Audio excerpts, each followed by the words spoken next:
Genç Bakış'tan merhaba değerli izleyiciler. Yeni bir program ile sizlerleyiz. Rojava yönelik saldırılar, halkın direnişi ve son olarak yapılan anlaşmayı konuşacağız. Ve yine Kürtlerin Rojava etrafında kenetlenmesine de gençlerin gözünden odaklanmaya çalışacağız. Programımız başlıyor.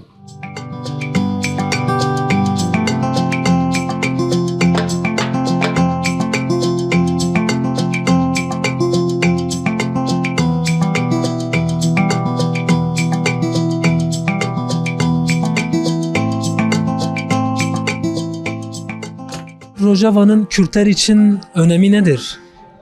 Rojava'nın Kürtler için önemi yani şöyle söyleyeyim, yani bir şeref kadar önemli. Ya o kadar önemli ki yani şu anda Rojava'dan vazgeçen, yani Rojava için ses çıkaramayan herkes gerçekten şerefinden vazgeçmiştir demek. O kadar çok önemli. Çünkü tarih boyunca var olan bir gerçek artık bu süreç içerisinde yeni yeni kabullenilmeye başladı.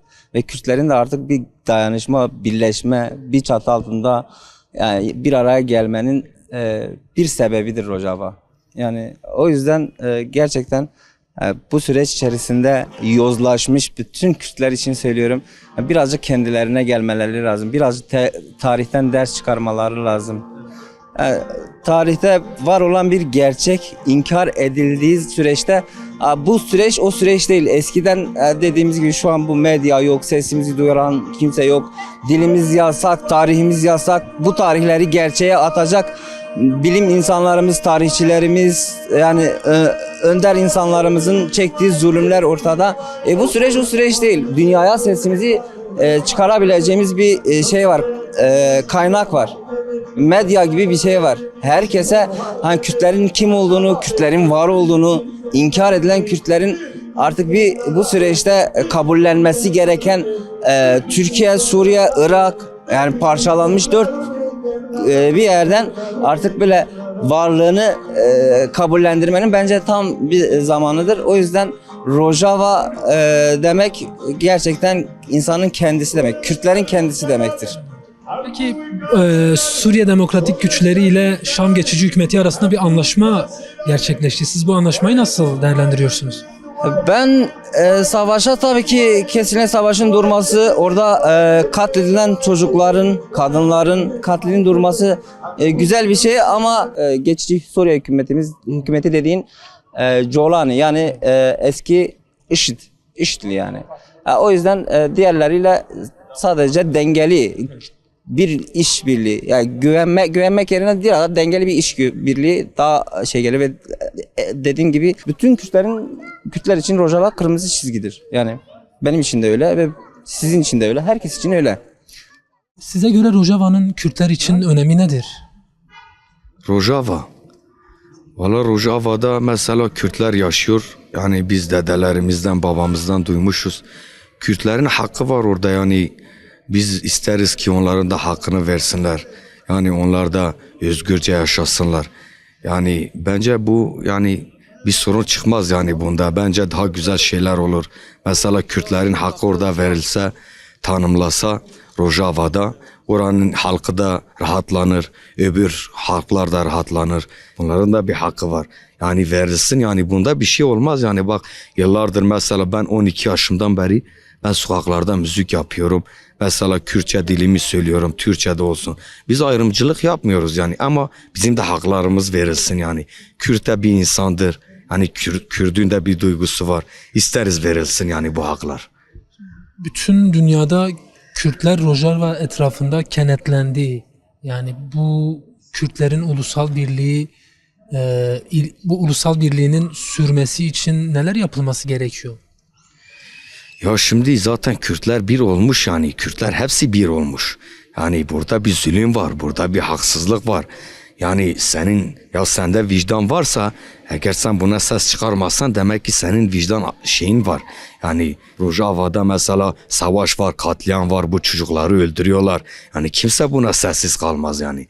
Şimdi mesela Türkiye'de mesela Türklere hücum etseler, başka devletler Türklere hücum etse, Türkler ses çıkarmayacak mı? Mecbur ses çıkaracak, direnecek. Yani değil mi? Hepimiz bu tür şeyleri görmüşüz. Teşekkür ederim. Buradan bir çağrım var mı son olarak? Valla biz son olarak yani ben isterim ki Rojava'ya destek olsunlar. Rojava'da Kürtlere bir teslimiyet dayatması oldu. Kürtler bu teslimiyet dayatmasına karşı direnişle karşılık verdi. Şimdi ardından bir de bir anlaşma oldu Rojava'da. Siz tüm bunları nasıl değerlendirirsiniz?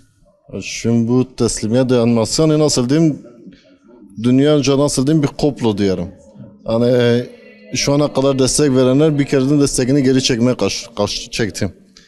Hani nasıl anlatayım, iş zamanında nasıl ki dünya hepsi Kürtlere karşı destek verirken hani şu an bu da iş zihniyeti gibi bir zihniyetin iktidara gelmesi, hani bir kere de onların da kendine göre artık siyasi çıkarları mı diyelim, ideolojik çıkarları mı diyelim, ama Kürtler şu an nasıl diyeyim iyi bir anı yaşıyor. Nasıl iyi bir anı? Ulus bilinci. Şu an ulus bilincine girdiler.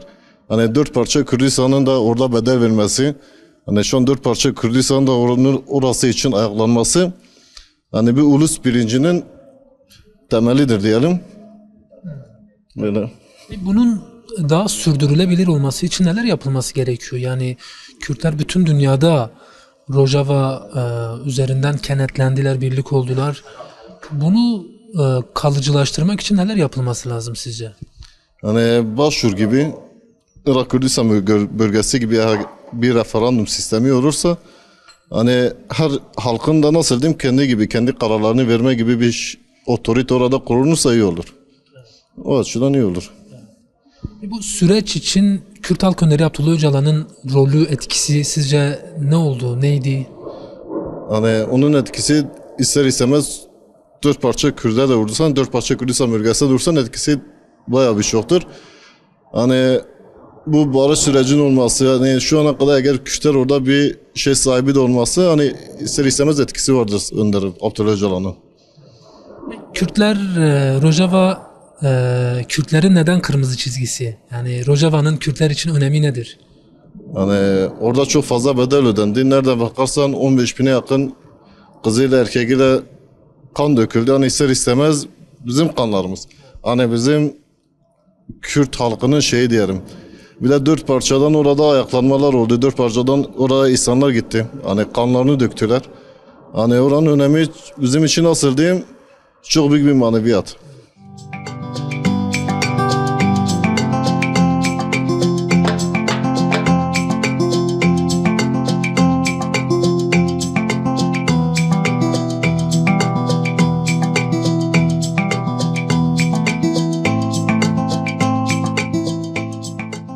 Merhaba. Merhaba. Bu Rojava'daki gelişen durumları nasıl değerlendirirsiniz? Yani benim değerlendirmem hani saç kesiminden, örgü kesiminden sonra bunun gündem olmasından yani bayağı böyle bu olayların falan yani bir dur demelerini istiyoruz. Yani bizim burada yapabileceğimiz her şey elimizden geleni de yapıyoruz. Saç örme meselesine gelirsek tabii yani benim çalıştığım bir yerde saçımı ördüm. Gelip bana dediler ki saçınızı örüyorsunuz falan. Ben dedim ki bunu ben örerim, yaparım. Hani kimse gelip de bana burada bir şey diyemez. Yani ben çok anormal, çok değişik geliyor hocam. Şöyle hani saç örmekten deseniz yok bundan falan deseniz bilmiyorum yani çok acıyoruz. Hani bir el atsalar, bir yardıma gitseler, bir Rojava'da yani o kadar katleden çocuklar, kadınlar, erkekler hiçbir şekilde. Bir anlaşma gerçekleşti. Bu anlaşmanın gerçekleşmesine rağmen şu an Rojava'ya yardımlar ulaşamıyor. Engellemeler söz konusu. Bunu nasıl yorumlarsınız? Ya anlaşma şöyle hani anlaşma durduktan sonra anlaşma yapılıyor ama henüz karşı taraf bu anlaşmayı hiçbir şekilde kabul etmiyor. Kabul ettikten sonra da hocam şimdi hani anlaşma yapıldıktan sonra savaş duruyor. Bu anlaşmayı kabul etmeyip de tekrar savaşa devam ediyorlar. Yani bizim de insanlarımız buradaki halklar da onlara bir yardım ederse bunun üstesinden gelebilirler. Sadece diyebileceğim şey bu kadar. Buradan bir çağrım var mı? Bir mesajın var mı? Buradan bir çağrım sadece Rojava'ya yardımınızı dilerim. Rojava'da Kürtlere bir teslimiyet dayatması oldu. Kürtler bu dayatmaya direnişle karşılık verdi. Şimdi ardından Suriye Demokratik Güçleri ile Şam Geçici Hükümeti arasında bir anlaşma oldu. Siz tüm bunları nasıl değerlendirirsiniz? Ya nasıl değerlendiririm? Zaten o coğrafyada oturmuş bir devlet sistemi yok, bir ülke sistemi yok. Yani bu kargaşalar önceden beri var. Ama bizim rahatsız olduğumuz konular var. Bunun bir halkın silahsız, orada yaşamını sürdüren sivil halkın zulüm, eziyet veya bu kargaşadan olumsuz etkilenmesi. Ki olumsuz etkilenmenin üst safhasında bir durum bu. Can, mal, yaşam tümüyle bunun kaygısı içerisinde insanlar onlar. Bizim karşı olduğumuz durumlar bunlar. Yani diğer türlü bir şey diyemeyiz. Oranın zaten dediğim gibi oturmuş bir devlet, ülke sistemi olmadığından bunlar yaşanıyor. Ama sivillere karşı her türlü ırktan, her türlü insandan bu tür zorluklar yaşamasına, bu tür kötülükler yaşamasına hepimiz karşıyız. Bu nerede olursa olsun öyledir. Yani biraz genelleme yapmış oldum ama onlar da bizim ırktaşlarımız. Anlaşma söz konusu. Bu anlaşmaya rağmen Kobane'deki kuşatma sürüyor. Yardımların ulaşması engelleniyor. Bu konuda ne söylemek istersiniz? Ya bunlar en son düşünecek şeyler. Önce sorunun başlangıcı ve yaratılması önemli. Mesela bunun durdurulması önemli. Yoksa bir zarar vermişsin, oraya yardım gidiyor. Yani bir yaranın oluşmaması mı önemli yoksa o yaranın iyileşmesi mi önemli? Öncelikle sorun çıkarmamak adına adımlar atılmalı. Zaten sorunu çıkardıktan sonra yani zaten sorunu çıkarırken bunu düşünmemişsin. Onların o sorun sonrası iyileşmeye tabii ki yine böyle bakacaklardır. Yani genel konuşuyorum. Yani bu sorunu çıkaranlar tekrar öyle bakacaktır. Yani. Rojava etrafında tüm dünyada Kürtler kenetlendiği birlik oldu. Peki sizce bu birliğin sürmesi için neler yapılmalı? Neler yapılması gerekiyor? Ya bu sosyal bağlamda, sivil bağlamda bir örgütlenme, destekleme olabilir. Teşekkür ediyoruz bu hususta. Rojava'nın sizin için önemi nedir? Rojava bütün Kürtler için yani onur, şeref, namus meselesidir. Öyle söyleyeyim size. Bunun için yani bütün Kürt milletine yetki düşüyor. Öyle söyleyeyim size. Yani herkes bir şey yapmaları lazım yani. Kimse yani herkes evinde oturup işte Rojava özgürleşir, Rojava böyle olur öyle bir şey yok. Herkes yani küçükten büyüğe kadar herkes aynen sahiplenmesi gerek. Böyle yani. Şimdi 4 parça Kürdistan'da tüm dünyada Kürtler Rojava etrafında kenetlendi. Bu Kürtlerin bu ulusal birliği sürdürmesi için sizce neler yapılması gerekiyor? Zaten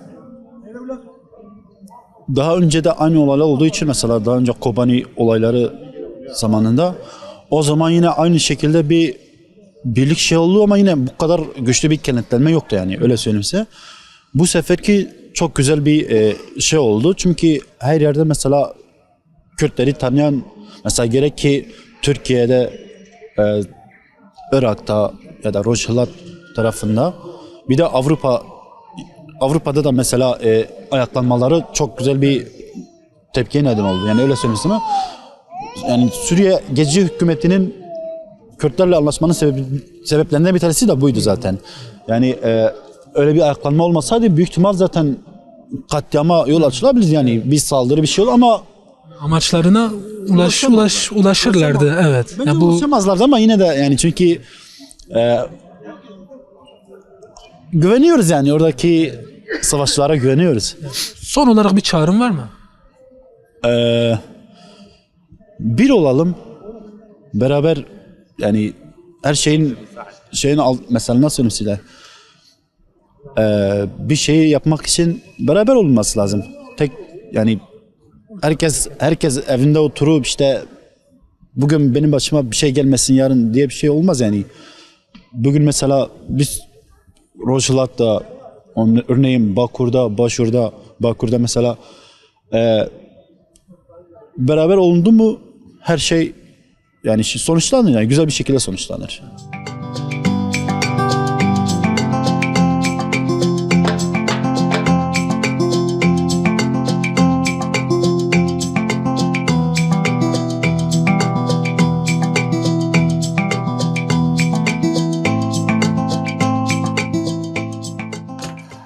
Bilirsiniz Rojava'da saldırılar oldu. Kürtlerin kazanımları orada teslim alınmak istendi. Buna karşı Kürtler direndi. Ardından bir anlaşma oldu. Suriye Demokratik Güçleri ile Şam geçici hükümeti arasında bir anlaşma oldu. Siz bunları nasıl görüyorsunuz? Nasıl değerlendiriyorsunuz? Ya bana kalırsa yani IŞİD artıklarının vereceği sözden bir şey çıkmaz yani bana kalırsa. Yani elbette o koşullarda ne zaman ne gerektirdiğini de kimse bilemez. Ama yani bu işin sonucunda hani güven olmadığı da kesin yani. Yani neyin ne zaman saldırılacağı, kimin ne yapacağı bilmiyorum, belli değil. Kürtlerin ulusal birliğini nasıl görüyorsunuz? Şimdi Rojava etrafında bütün Kürtler kenetlendi, birlik oldu. Bunun kalıcılaşması için neler yapılması gerekiyor? Ya kalıcılaşması için yani ilk olarak bir kendini tanımlaması gerekiyor. Yani bir söz var ya, yer eğer ne bin yek herin yek bir yekti. Hani bir olmak gerekiyor. Son olarak bir çağrım var mı? Çağrım yani gelin birlik olalım, ne diyeyim. Kürtlerin ulusal birliği önemli diyorsunuz. Elbette her ulusun kendi birliği önemli. Ya tabii burada başka süreçler de var ama evet öyle. Rojava'nın sizin için önemi nedir? Rojava niye önemli? Neden Kürtler Rojava kırmızı çizgimizdir diyor? Çünkü orada bizim kardeşlerimiz yaşıyor ve orada onlara zulüm yapılıyor. Bence yardım etmeliyiz. Hani ayağa kalkmalıyız. Çünkü sonuçta onlar da bir insan. Bunun Türk'ü, Kürd'ü, ondan sonra Filistin fark etmiyor. Müslümansan sen ona gidip yardım edeceksin. Hani bunlar da şey diyor işte, yok Kürtler diye yardım etmiyor kimse. Kürt bile bir Kürt'e hainlik yapıyor. Kürtlerin ulusal birliği konusunda ne düşünüyorsunuz? Şimdi Kürtler bütün dünyada Rojava etrafında kenetlendi, birlik oldu. Bunun sürdürülebilir, kalıcı olması için ne yapılması lazım sizce? Bütün Kürtlerin ayağa kalkması gerekiyor. Hepsi ayağa kalsa zaten hani bu savaş da olmaz, bu anlaşmamazlık da olmaz. Zaten olsa yani savaşın süreceğini devam etmiyor. Çünkü hepsi kalkmıyor. Bazı Kürtler şey diyor, işte hani oraya gitmelerine gerek yoktu. İşte onlar savaşıyor, onlar başına baksın. Ama sonuçta onların bize yardıma ihtiyacı var. Onlar hepsi kalkıp yardım eder zaten bu savaş bitecek diye düşünüyorum. Buradan bir çağrım var mı? Çağrım bizim tüm Kürt kardeşlerimiz. Onlar kalkarsa zaten hepsi birbirine yardım ederse zaten Kürtlerin sırtı yere gelmez. Onlar kalkmadığı için şu an Kürtler bu durumda. Rojava'nın senin için önemi nedir? Rojava'nın benim için önemi, Rojava Kürdistan'ın başkenti, bizim evimizin olduğu yer. Tüm Kürt kardeşlerimin de evinin olduğu yer. Hepsini oraya davet ediyorum. Birlik, beraberlik içinde bu dayanışmayı götürmemiz lazım. Diyarbakır halkı Filistin için nasıl ayaklandıysa Rojava için de ayaklanmasını talep ediyorum. Bir Kürt kardeşiniz olarak diyorum. Yani yeter artık, kan dursun, savaş bitsin diyoruz. Böyle diyoruz hani. Kürtlerin ulusal birliğinin önemi nedir yani? Kürtlerin şimdi Rojava etrafında bütün Kürtler kenetlendi. Yani bunun sürdürülebilir olması için neler yapılması lazım? Ne olması lazım? Ayaklanmamız lazım. Her koşulda, her nedenle ne de bir şeyler yapmamız lazım. Yardım olsun, tır yardımları olsun. Yani yardım yapmamız lazım, ayaklanmamız lazım. Yani bu zulüme artık bir son vermemiz lazım. Diyarbakır halkı için tek değil, tüm Kürdistan halkı için sesleniyorum. Yani bitsin bu savaş diyorum. Kürt gençleri ne yapması lazım? Kürt gençlerine nasıl sorumluluklar düşüyor? Türk gençleri üstüne düşen her şeyi yapıyor. Ellerinden gelen her şeyi de yapıyor. Yapmaya da devam ediyor. Devam da edecekler diye ümit ediyorum. Buradan bir çağrım var mı? Savaş bitsin, kardeşlik başlasın. Böyle diyorum yani. Rojava'nın bir genç olarak sizin için önemi nedir? Çünkü Rojava'da Kürdistan'ın herhangi bir şehri gibi bir bölge yani. Ama asıl önemli olan orada yapılan zulüm, orada yapılmaya çalışılan bir soykırım. Yani bizim için önemli budur ve biz Kürt halkı olarak bunu kabul etmiyoruz. Hani buna karşı olan serzenişimizi, isyanımızı her yerde dile getiriyoruz. Bizi dünyanın da fark etmesini istiyoruz. Yani şu an söyleyebileceğim bu kadar. Şimdi en son bir anlaşma gerçekleşti. İşte Suriye Demokratik Güçleri ile Şam geçici hükümeti arasında bir anlaşma oldu. Bunu nasıl değerlendiriyorsunuz? Valla şöyle değerlendiriyorum açıkçası. Bazen liderimizin de söylediği gibi geri adım atmak bazen kazanç, kayıp gibi görünür ama kazançtır. Ama bazı şeylerin müzakere masasında hallolması tabii ki can kaybının daha az olması, yani minimize, sıfıra inmesi açısından daha önemlidir tabii. Bazı şeylerin masada çözülmesi bizim için daha kıymetlidir. Yani bu diğer devletlerin de bizi artık kayla alması, bizi muhatap alması anlamına geldiği için yani ben olumlu bakıyorum bu olaya. Kürtlerin ulusal birliğini nasıl görüyorsunuz? Şimdi, bütün dünyada bütün Kürtler Rojava etrafında kenetlendi. Bunun kalıcı olması için neler yapılması gerekiyor sizce? Öncelikle şöyle söyleyeyim, ben ilk defa mesela Kuzey Irak özerk hükümetinin Kürtlerle aynı safta yer aldığını gördüm. Açıkçası bunlar beni çok mutlu etti. Ama şunu söylemem lazım. İlla bizim Kürt birliğini oluşturmamız, bir konfederasyon altında toplanmamız için yani illa böyle katliamların, böyle zulümlerin olmasına gerek yok. Zaten biz birleştikçe daha güçlü olacağız, daha farkındalık yaratacağız, daha bizim farkımıza varacak. Yani öyle. Bunda size göre Kürt Halk Önderi Abdullah Öcalan'ın rolü veya etkisi oldu mu? Bence son olaylar açısından soruyorsanız, son olaylar açısından yani bu hani vicdani bir haykırıştı ve vicdani bir tepkiydi. Ama genel olarak zaten Önder'in amacı zaten bir Kürt konfederasyonu kurup tüm Kürtleri o konfederasyon altında toplamaktı zaten. Yani bir nevi yani şer biraz hayra döndü diyelim. Ben öyle yorumluyorum açıkçası. Son olarak bir çağrım var mı? Yani ben şöyle seslenmek istiyorum. Yani Kürtler her zaman birbirine sahip çıksın. Çünkü gerçekten bugüne kadar bize yapılan tüm haksızlıkların sebebi bizim birbirimize sahip çıkmamamız, tek yumruk olmamamız. Birlik olalım, beraber olalım, birbirimize daha saygılı, hoşgörülü davranalım, budur.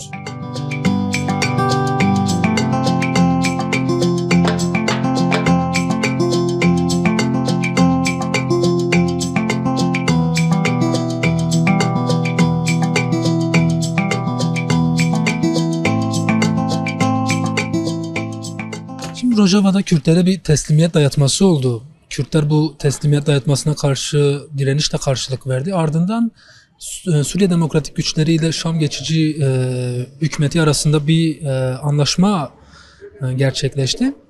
Şimdi bu anlaşmaya rağmen Rojava'da kuşatma sürüyor. Rojava'daki insani kriz halen sürüyor.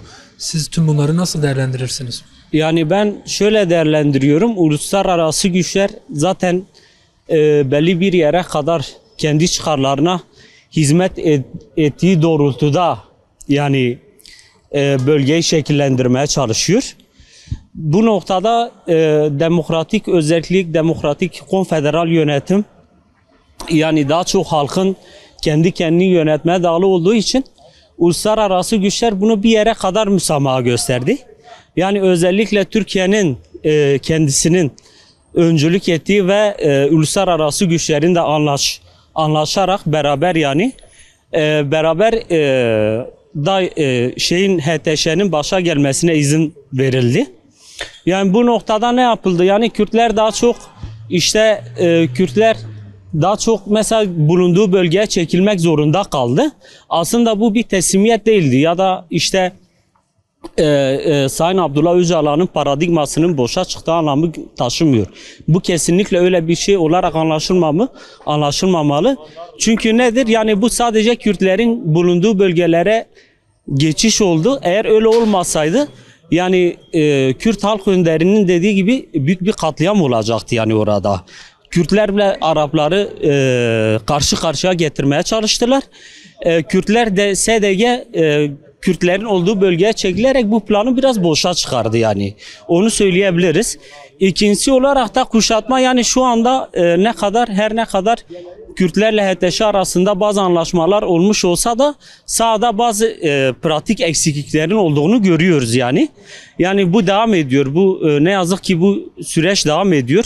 Sürecin ne olacağını da açıkçası yani bizim yine direnişimiz belirledi. Yani direnişimiz derken Kürt halkının direnişi belirledi yani. Bunları söyleyebilirim yani. Şunu da sormak istiyorum. Kürtler bütün dünyada Kobani, Rojava etrafında kenetlendiler. Bu ulusal birliğin önemi sizce nedir? Yani bunun daha kalıcılaşması için neler yapılması gerekiyor? Yani ulusal birliğin önemi şu. Yani biz şunu gördük. Mesela ben Twitter'da takip ettiğim kadarıyla birkaç tane yabancı hesapta şu diyordu. Rojava bitti. Gündemden düşüldü. Bundan sonra başvura yönelilmesi lazım. Yani bu bize neyi gösteriyor? Aslında Kürt düşmanlarının Kürtleri bir birlik olarak gördü. Yani bir siyasi parti olarak değerlendirmediği daha çok nedir? Yani eğer Kürtse nerede olursa olsun bu Kürtler bizim bir noktada biraz yani düşmanımızdır. Yani o mantıkla bir yaklaşım vardır yani. Hani hiç kimse demesin ya işte ben sistem içerisindeyim, benim işte bazı uluslararası güçlerle ilişkilerim iyidir, kimse bana dokunmaz demesin yani. Yani eninde sonunda eğer Rojava düşseydi emin olun Güney Kürdistan'da da bugün belki farklı şeyler konuşulacaktı yani. Yani şunu diyebiliriz, ulusal birlik bizim korunmamız için, bir arada bulunmamız için, bir ulus olarak, bir halk olarak kabul görmemiz için elzemdir yani. Direnişte, Rojava direnişinde halk bunu gösterdi, pratikte gösterdi. Yani şey olduğunu gösterdi, ulusal birliği istediğini gösterdi. Artık bu siyasi partilerin adım atma zamanı gelmiştir yani. Bunu diyebiliriz yani. Bu mücadelenin ortaya çıkardığı kazanımlar üzerinden geçinmeye çalışan bazı kesimler yok işte teslimiyet oldu, yok bilmem şu oldu. Yani biz şunu biliyoruz. En kötü savaş, en kötü barış en iyi savaştan iyidir yani. Her savaşın bir barışı da vardır ve bu barış muhakkak olmalıdır, muhataplarıyla olur yani. Hani bugün barış eğer bugün gündemleşmişse, biraz halkta umut oluşmuşsa bu yani Kürt halk önderi Abdullah Öcalan'ın sayesindedir. Kaldı ki yani kendisi de mesela bugün 1999'dan beri İmralı F tipi cezaevindedir. Tek başınadır. Ondan sonra birçok hani bu süreçte hep tecrit içerisinde olmuştur. Büyük bedeller ödemiştir. Kendisi bedelleri öderken diğer yanda yoldaşları mesela yaşamını yitirmiştir. Yani bütünlüklü olarak baktığımızda bu hareketin işte Kürt halkının tanınmasında bu beyin gücü görmüştür. Sayın Abdullah Öcalan beyin gücü görmüştür. Yani bunu söyleyebiliriz. Teşekkür ederiz.